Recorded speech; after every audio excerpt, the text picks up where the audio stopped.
बारगाड़िया विगत 2-3 दिन धरी छतिया अभिमुखे आसुँच कौन आसुँच कौन कहे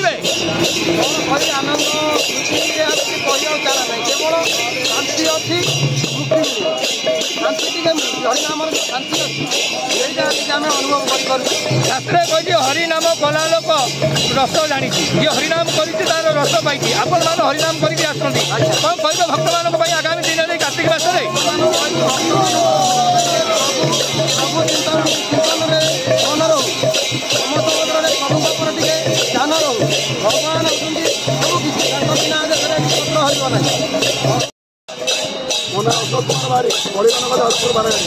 ये तो कार्तिक मास चली धर्मर मास प्रत्येक देवादेवी मंदिर में संकीर्तन पूजार्चना चली कथार अच्छी कार्तिक मसरे हरिनाम कले पुण्यता मिले आप हरिनाम करके भारगाड़िया छतिया अभिमुखे जाऊँ कौन कहे नहीं हरिनाम सार सी हूँ महामंत्र सी महामंत्र आमर एक मास ग्राम राति 4टारू आम आम गाँ सारा परिभ्रमण करूँ प्रत्येक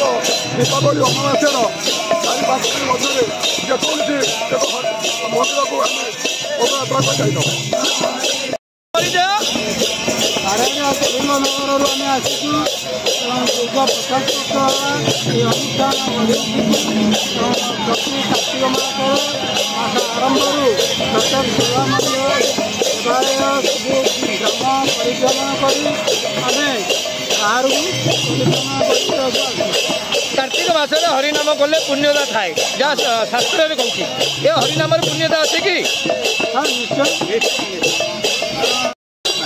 जो आज संकीर्तन करी जाजपुर बारगाड़िया सुकिंदारू अभिमुखे आसुँच छतिया बट को कौन कहे ये आम 45-50 वर्ष परंपरा प्रति वर्ष आम ओडार जेकोसी देवादेवी चलिकी जाऊ कार्तिक मास प्रति वर्ष गाँव मासर परिक्रमा कर वर्ष बारगाड़िया आम ग्राम छतिया बट को आम पदयात्रा आरंभ करूँ आउ 1 किलोमीटर 2 किलोमीटर पहुँचीबू परिचय आम परिचय कलिंगनगर बारगाड़िया आम आसू ये पवित्र कार्तिक मास सारा प्रत्येक देवादेवी मंदिर में हरिनाम होती जाजपुर बारगाड़िया छतिया बट अभिमुखे आसुँच कौन पाई आम आसू आम प्रति वर्ष दीर्घ 50 वर्ष ये अनुष्ठान आम मुरबी मैंने करुले ये अनुष्ठान को आम बजे आज जो मृदंग बजे जाजपुर बारगाड़िया पादे चली चली छतिया बट को आस कौन पे आउच